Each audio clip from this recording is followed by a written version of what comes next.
What happened to America's greatness? Politicians robbed the middle class to give to the rich. The election of Ronald Reagan in 1980 marked a turning point in U.S. economic policy and the implementation of a series of tax cuts for the wealthy as part of an economic program known as Reganomics. They peddled these policies to the undereducated, superstitious, religious part of the population by saying that reducing taxes on the wealthy would give them more money to invest, which would lead to job creation and economic growth, and that this would lead to benefits trickling down to all income levels. Suckers.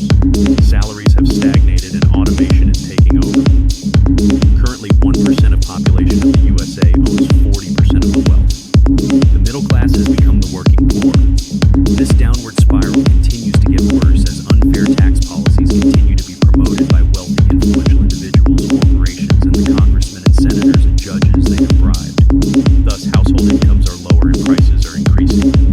Where once one moneymaker was able to support a family, now it is very difficult for even two moneymakers to support a family. And now they have made college education too expensive to afford without predatory loans.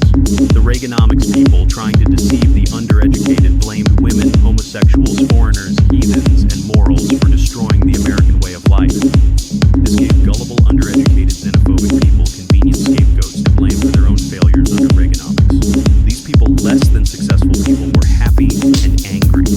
They were happy that their failures, no money, were not their fault. They were angry that others were stealing their opportunities.